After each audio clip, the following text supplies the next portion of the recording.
So today I want to ask Dee more about Reiki because this must be energy medicine at its best. I hope you can join us.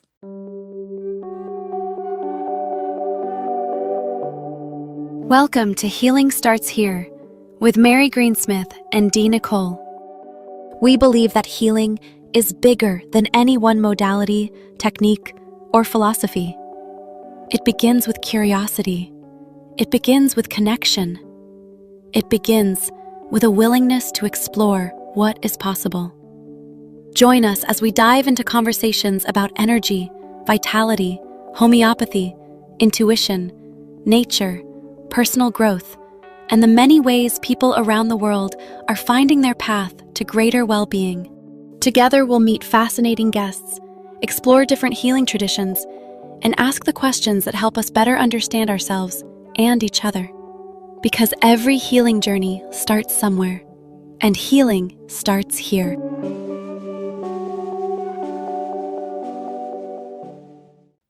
Hello, hello. We are back where healing starts here. And lovely to see you again, Dee. How are you? Hello, hello, Miss Mary. I'm enjoying your green today, your green floral.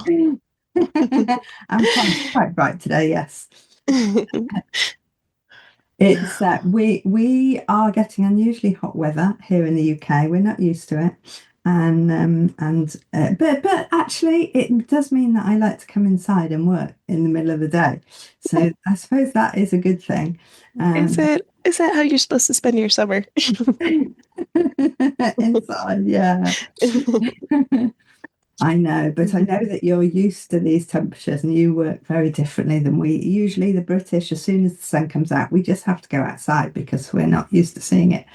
Oh, Um, but that's how it is. But anyway, today, can we talk about Reiki? we can talk about Reiki. I love Reiki. Reiki is actually really close. I mean, I say it's close to my heart. It's all close to my heart, but Reiki is really close to my heart.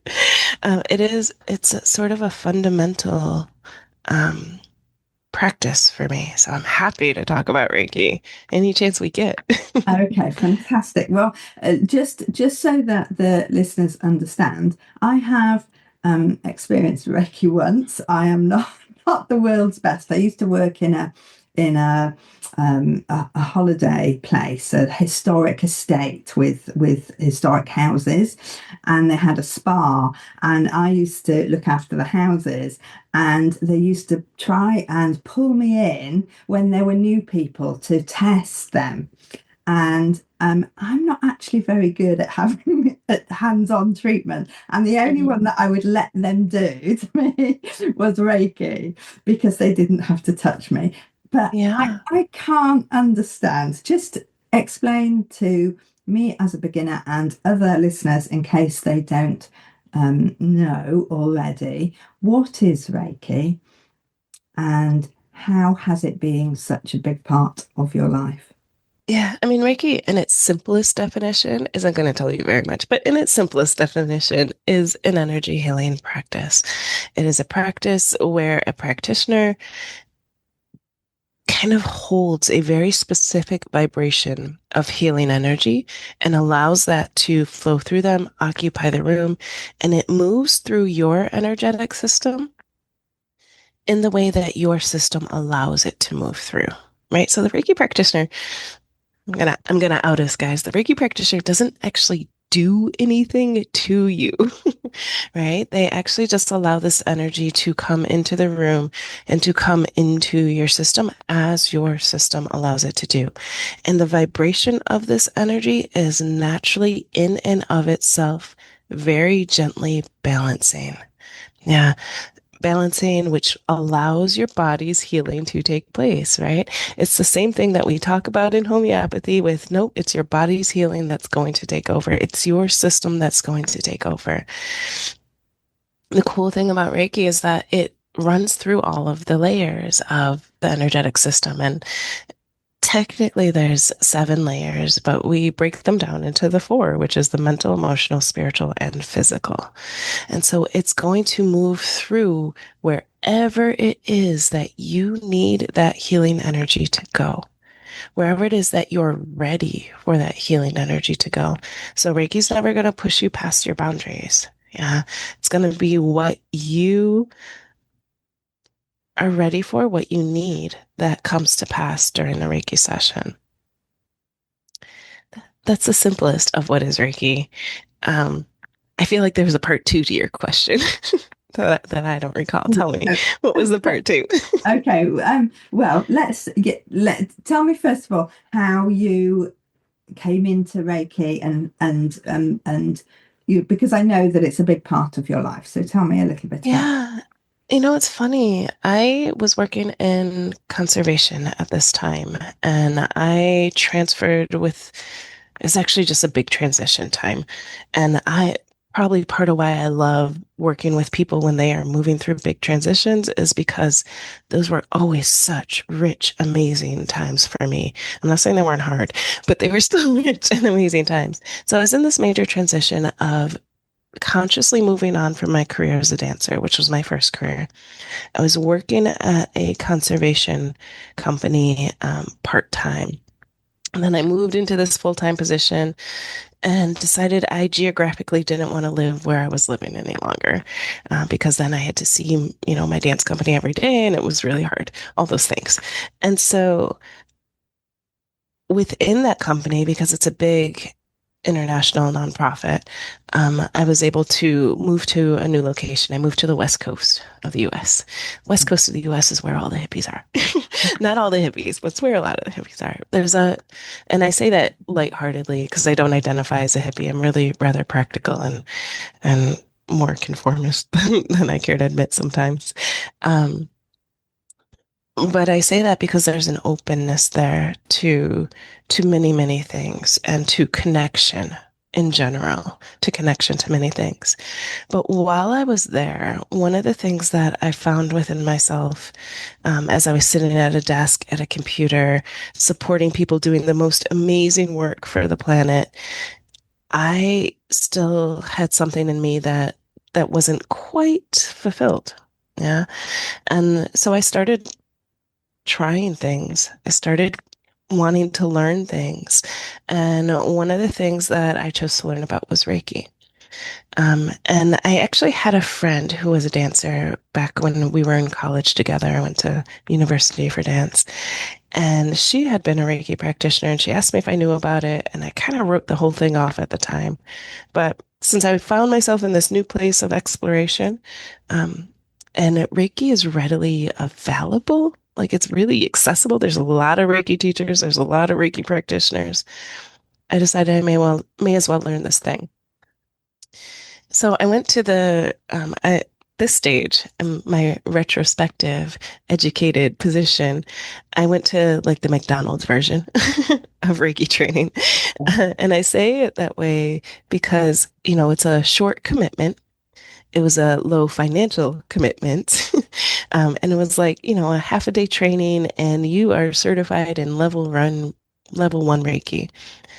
And when I finished that training, something something in me definitely felt what this energy was, but I realized I didn't understand it at all. I could not tell you what I spent that 6 hours of my life doing. Right? If you asked me what Reiki was right then, I would not have a definition for you. Um, and so I was like, well, let me just set that aside. And then I started training at the Northwest Psychic Institute, is what it's called. And really, I just went there. They were hosting a particular training on, they were doing talks, actually, what it was. And I just really liked the woman who was speaking. I liked the message that she was bringing forward. It was love and peace, but grounded and present and all the things for me. And she was holding a Reiki training. And so then I started over with level one and did Reiki training with her. Um, and I understood more at that point, and there was an expansiveness that came with it and within myself, because the very first thing that you learn in Reiki, which is true of most energy healing modalities that have a level of credibility, is you learn how to practice on yourself. you bring yourself into balance before you even think of beginning to work with another person. And what I found in that practice was really pretty incredible. So I continued and learned, went all the way through to Reiki Master, but then I still was like, listen, I know this does incredible things. I've seen it with my colleagues. I've felt it. It is so much bigger than I know how to describe. And I realized I still couldn't talk about it. If you were going to ask me what Reiki was, I don't know. I don't know. It's just this thing that people are doing. And and I didn't love that. Yeah, I will never bring forward practices for other people that I don't actually, on some level, feel like I get, right? We're always learning more. Mm. And so then I found myself in another geographical change. And I moved to the East Coast of the States. I like bounced coast to coast for Yeah. a little bit. And then I found another teacher there who, even though I had already gone through Reiki beginning to master and done level 1 twice, I chose to train with her, and then I got it. And part of that is because she was so incredible at communicating the information that is associated with magic and healing and all the things that we often struggle for words to explain. And we actually, I have a podcast with her. Her name's Allison Hayes. Um, and so I went through beginning to master again. And then there's a secondary form of Reiki training that I did that involves folding in the healing power of stones. And then, even then, I was doing a lot with Reiki, and I really wanted to know what other trainings out there were like. So I took, because Reiki, I actually only teach. I practice remotely, but I only teach it in person. Um, and and so I wanted to see what an online training was like. And so I took one of the big, famous, super cheap, like really, really cheap, like anybody can take this Yeah. sort of training just to see what it was like. Uh-huh. And so I went through you know, beginning to master one more time. Okay. Um, so lots and lots of training, Reiki. Ah, you have. And you said that, so sorry, just finish the story first of all. What did you find with the online cheap version? And did it give you any extra pieces to the puzzle? Well, it made me a better teacher, that's for sure, because I had an understanding of how it's bringing forward really commonly. If people are walking into a class with me having completed that level of training, I really understood it.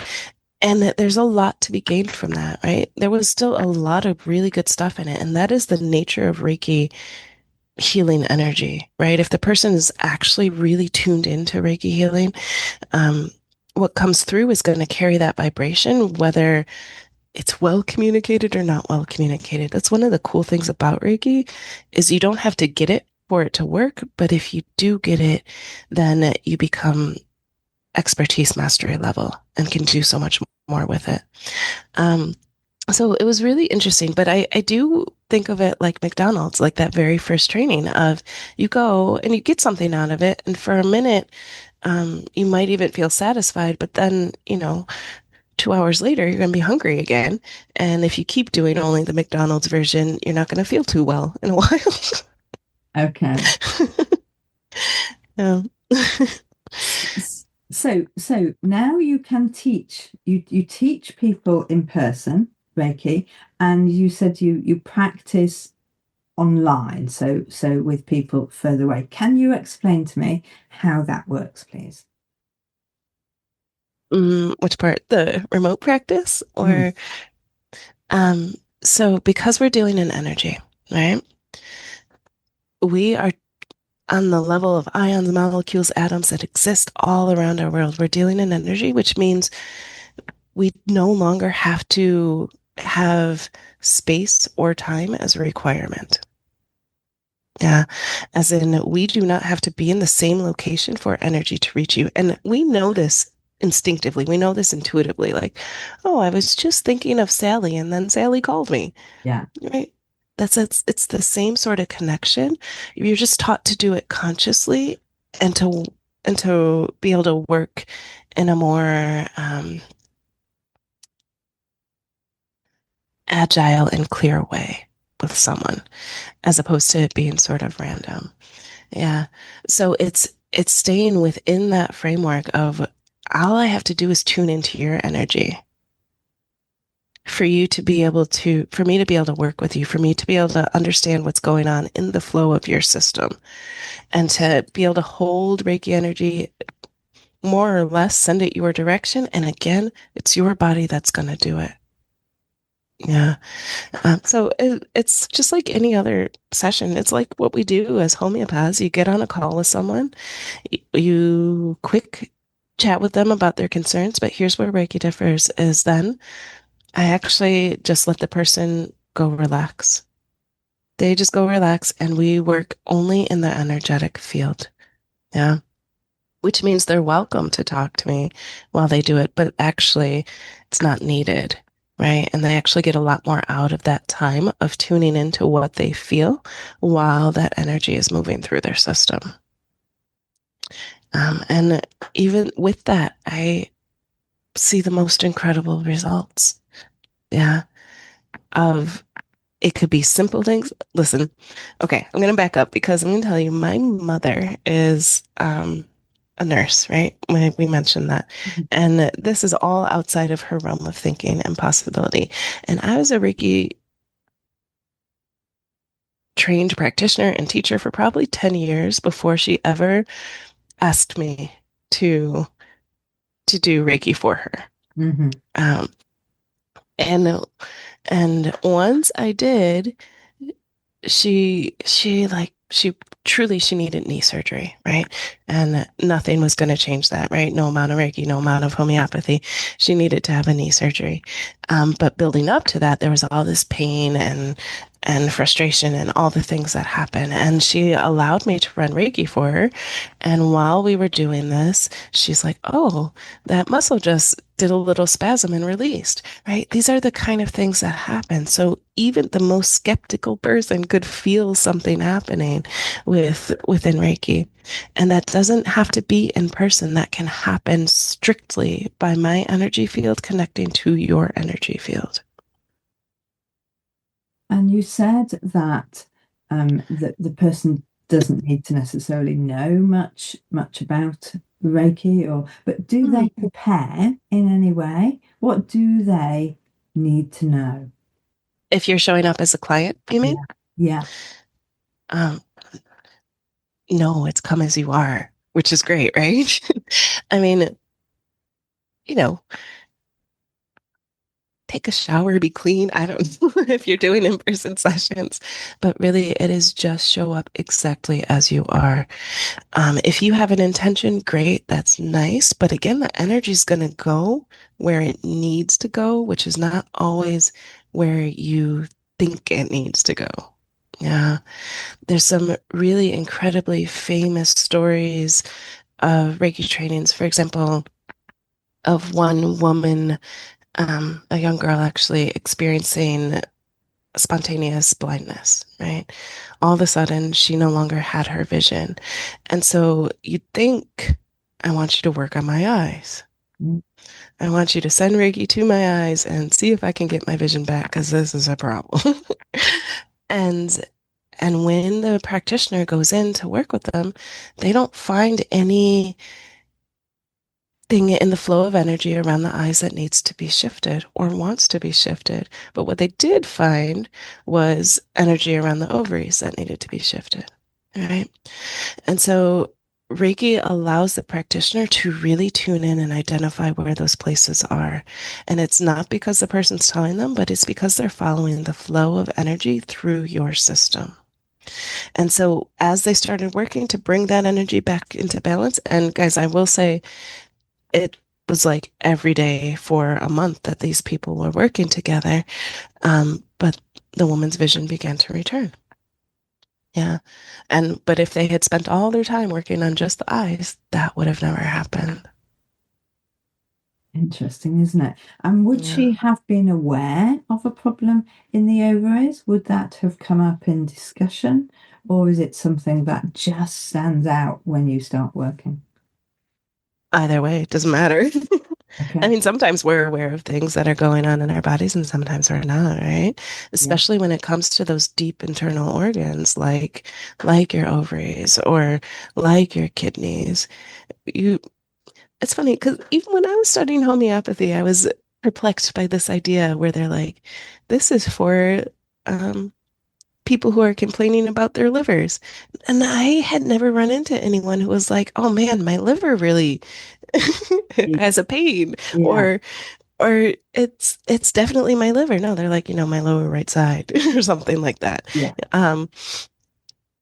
But it was interesting to me that homeopathy expects people to have that level of awareness when maybe it's our modern world, but more often when we run into people, that's not what we're getting. People are not like, oh, it's my spleen. No. No. No, exactly. They don't know. But I suppose we're getting more and more um as the word detox becomes quite sort of fashionable, then people are talking Fashionable about, is the word. yeah, yeah, we need to do this, we need to do that, we need to do the other. But I'm just thinking that how do people, because I'm just going to be totally upfront here about it. The only time I hear any of my circle talking about Reiki is with their animals, Mm. and with older dogs and things, and just helping them be just much more relaxed and balanced as they go through their elderly years. Um, Yeah, so, I'm going to pause you there just to say because what happens when we are relaxed and balanced is our net body's healing can take place. Go okay. ahead. Okay, so it makes sense that it's going to be a really nice thing to do, isn't it? During a time of, perhaps after an operation, or obviously a dog doesn't know before an operation, but in that recovery stage or in elderly health as their health is deteriorating, just to help. So what I'm trying to ask now is, are people aware that actually a Reiki session would be really useful for me now? Are there specific things that they might think, oh, I'm not sleeping. I need to have a session with Dee. It's any level of balance that might be off. So yeah, it could be I'm not sleeping, or Reiki, at least in the US, is actually very known in cancer centers. Every large cancer center in the US, those big hospitals, they all have Reiki practitioners in them. So that after your chemotherapy treatment, you're seeing a Reiki practitioner, or you have the opportunity to, right? Yeah. It's not a directive. um, but they're all right there, and it's very, very recognized in that way. So it could be something big like that, but it could also be something like, I am really having trouble bringing in this next step of my life. Or I'm not sure what I want to do, or I'm just not quite feeling like myself, or something's just a little bit off, right? It could be any level of this. Um, Reiki can absolutely be maintenance. You can come in and feel completely fine. And still, because we are interacting with our world all the time, there are energies in and out of our system. There is always a level of healing that Reiki can bring forward. And actually, we're talking about healing because this is the Healing Starts Here podcast. But one of my favorite things about Reiki, and this is why I teach it, there's two reasons why I teach it, but this is one of the major reasons why I teach it, is because learning this practice and moving through what we call attunements, the practice of tuning into Reiki energy, it's actually the most rewarding thing is personal growth and spiritual transformation that happens as a result. And you really don't have to do anything other than connect with this energy, which is cool because no matter what kind of student you are, right? Whether you're good at reading books or taking tests or all the silly things that we go through in order to try to learn things, um, and to be credentialed in things actually don't come into play. It is about your ability to get clear and tune into this energy. And that's it. Okay, so that's quite amazing though, isn't it? So if people are, starting to listening to things like this podcast where healing starts here, actually having a Reiki session or beginning to learn Reiki would be a really good way for you to begin this journey. For me, when it comes to energy healing practices, which, at the end of the day, homeopathy is, we won't tell anybody. Right now, it's a secret. um, but when it comes to energy healing practices, for me, Reiki is fundamental. It is like learning vocabulary. Yeah. No, I wouldn't even say it's like learning vocabulary. It's like learning grammar, right? So everything else can give you the vocabulary, but Reiki really gives you a through line to be able to create prose, to create something that is communicating to, it really holds the fundamentals of energy healing within it. I think of it like this might be an analogy that only makes sense to the dancers, but I think of it like ballet. Doesn't matter what kind of dance form you are doing, the training in ballet is fundamental. There's a strength that comes from doing that supports any other dance form. There's a understanding within your body that comes from doing that supports any other dance form. If you can do that, these other forms are so much stronger. Yeah. So it's not that you have to do ballet. There's lots of, you know, other kinds of dance out there, but if you do, it gives a strength and a groundedness to all these other forms that actually lets you be even better at them. I don't know what I just said there. I'm not sure what just came out of my mouth, but I'm pretty sure it was important. It's it. Can I just ask another question? Can I ask, do you do Reiki sometimes unconsciously? Um, That's a good question. I think when you're untrained, like if you are early in your training, um, one of the stages I see students move through is that they will walk into a room and the Reiki energy gets activated. And for a lot of people, that is some sort of sensation in their body, like their hands get tingly. Yeah. And Reiki is generally regarded as a hands-on practice. And so one of the things we learn to do as we're learning to hold this energy, I have seen it activate spontaneously. Um, you hold the vibration of Reiki no matter where you go, but in a good ethical energy healing practice, you're not sending it to someone or even to something without permission. Yeah. So we're not going to walk in a room and I'm going to Reiki you and you're not going to know it. Okay, okay, That's not how it okay. works. And my sort of question was, if you are sending people vibes, healing vibes, if you're thinking about somebody, is that Reiki? Is that sending an energy? Really good question. So, what's the difference between Reiki and just sending healing vibes? What's the difference between Reiki and prayer? They come in on different vibrations. That's the best explanation I can give you. And it took me a long time to understand that in my training. And it's because I can actually hear the vibrations, right? They come in on different vibrations. So Reiki healing energy is a specific vibration of healing Ah, that comes in. So neither one is right or wrong or better or worse. I'm just saying yeah. I can recognize Reiki by the vibration. Okay. Okay. And if you were doing another practice, I know you do homeopathy, I know you do other things as well. Do you bring Reiki in to that session sometimes? Oh, that's a good question.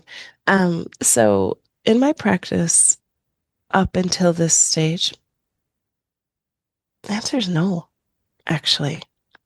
I keep the sessions very separate. I keep the energies very separate. And it's not that we won't use that for the same person, right? We can have Reiki in a homeopathic session. It's we won't do it all at once. Okay. Yeah. All in the same 30 minutes or Yeah. whatever it is that we're doing. Okay. Yeah.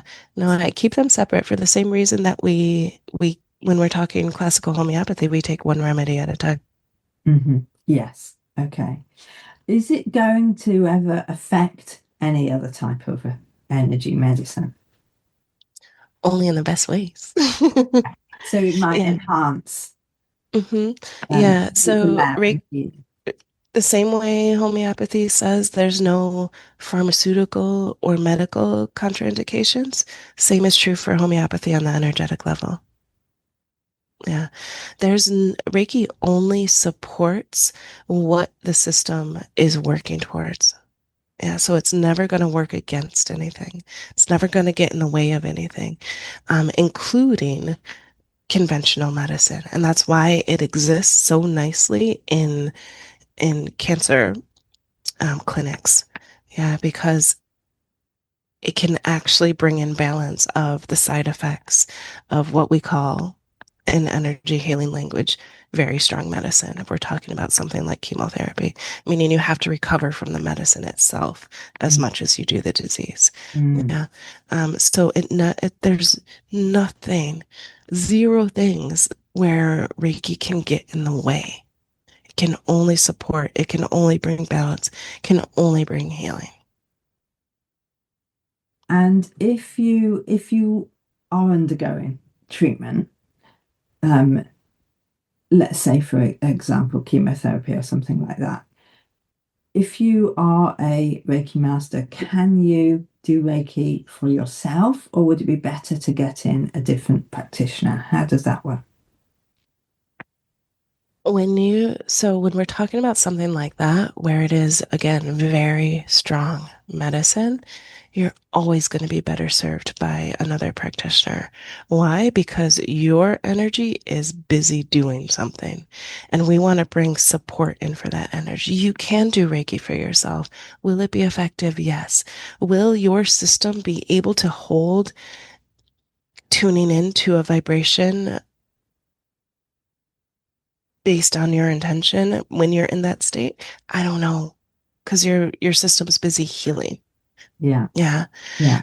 But what I do really like to do, and this is the second reason why I teach Reiki, is I like to train the family members of someone going through that. Because in those situations when things are intense, the best Reiki treatment is going to be every day. Yeah. And it's impractical to think that somebody, both financially, physically, emotionally, all the things, that somebody's going to come see their Reiki practitioner every day, especially when they're moving through that sort of state. And so I feel really committed to training the people close to them so that families, communities can support one another as things like that come up. Okay. That's brilliant, really. That is offering, help at another level, isn't it? When you can actually bring it into families. And I can see how that could be useful for, all, you know, people looking after carers, looking after end of life people. Um, I just want to ask, is Reiki useful for people who are anxious? Absolutely.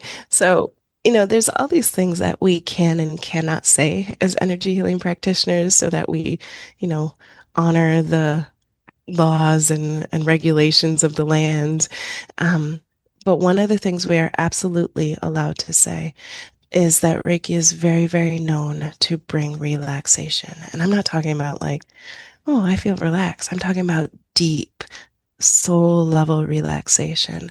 And that is where deep healing happens. When your body can enter that state, when your system, I say the body, that's just one aspect of things. When your system can enter that state, that deep, fully relaxed state, that's where deep healing happens. And I can give you a story on this one because there's one I was thinking about her this morning. This must be why, because um, I was going to share it with you. But was, I had a friend and a teacher in my world of other things where it's body alignment, purely physical. And I went to go to her class one day in New York City, and she was having a hard time just in life in general. Her mother had been hospitalized, her sister passed away within the span of like a month. She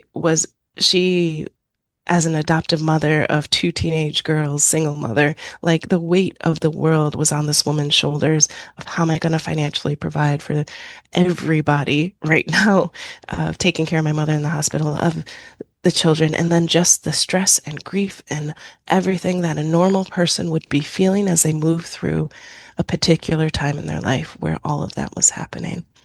But I went to class one day and nobody else showed up. And I was like, if you want, because we happened to be working in the space that was shared with a chiropractor. So they had tables, Okay. for us to use. And so I was like, if you want, we can do a Reiki session. And we did.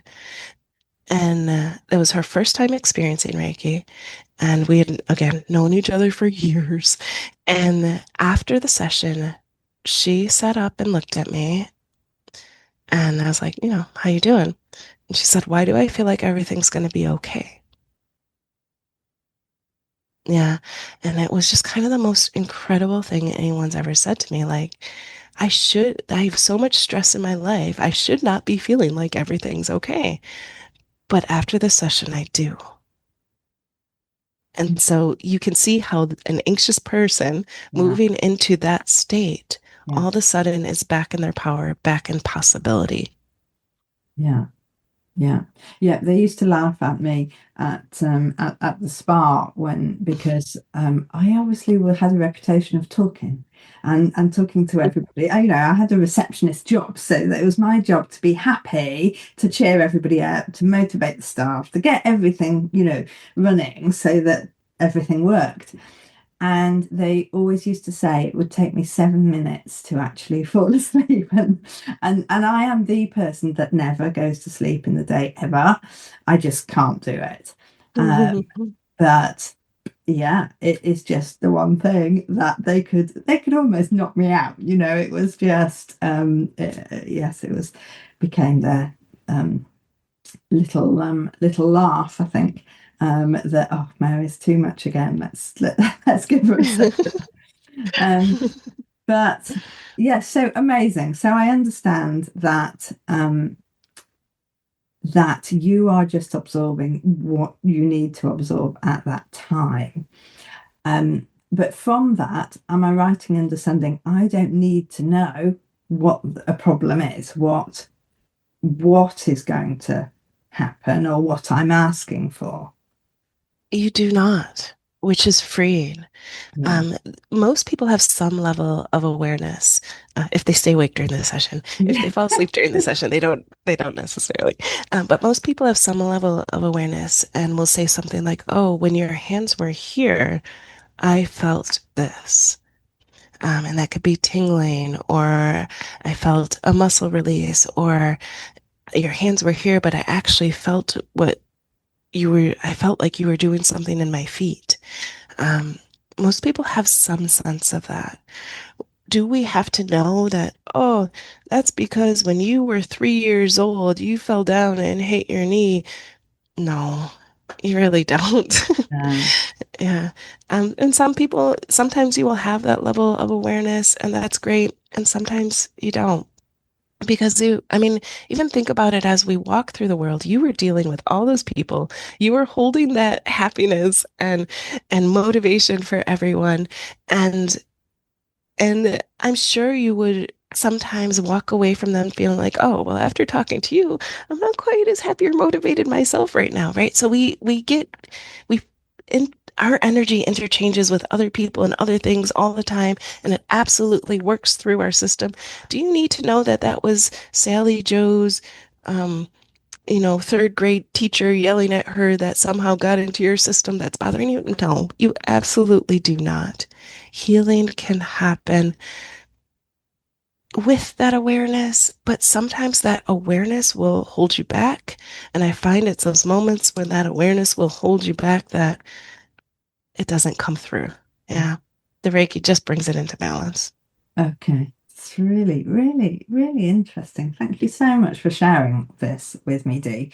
Yeah, Just so that I'm clear, you do Reiki training in person and you do Reiki healing online. Is that correct? absolutely. I do Reiki sessions online. There's a lot of teachers who teach Reiki online. I have found that in that moment where we call it passing attunements, but this is how we get you connected to the Reiki energy. I find it is far more powerful in person. So I hold the teachings in that way still. But Reiki as a practice exists across space and time. That is not a factor, which is cool because that means you go into surgery. I can't go into the operating theater with you. I can still work supporting you with Reiki while the surgery is happening. And there's um, studies, observational studies on this that show us that when that happens, the incidence of mistakes during surgeries are lower, the incidence of postoperative affection are lower, the healing or the recovery happens faster, and side effects are lower, right? So yes, Reiki exists across space and time. We can have a session, connect a little bit over the phone, the session happens, and then I actually connect with the clients after to say, hey, how are things unfolding? Yeah. Amazing. Thank you. Thank you so much, Dee. I feel that this is just opening a whole new world for me. So there will be more questions. But for today, thank you so much for just spending the time with me and taking it back to basics. Thank you, Mary, because opening new worlds, thinking about healing differently, having conversations that inspire a new way or even an old way or something we just didn't know how to express around healing is what excites me about this podcast. Perfect. Perfect. I look forward to our next session. Thank you very much. Same. Well, thank you so much, dear. It's just so lovely to find out just the basics about what actually Reiki. I mean, it must be the ultimate energy medicine, mustn't it? Just fascinating. Thank you so much.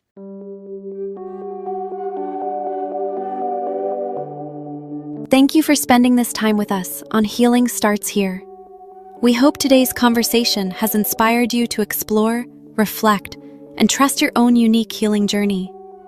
Remember, there is no single path to well-being, only the one that feels right for you. If you enjoyed this episode, be sure to subscribe, leave a review, and share it with someone who may need to hear it. Until next time, stay curious, stay open, and keep exploring what's possible. Because every healing journey starts with a single step, and healing starts here.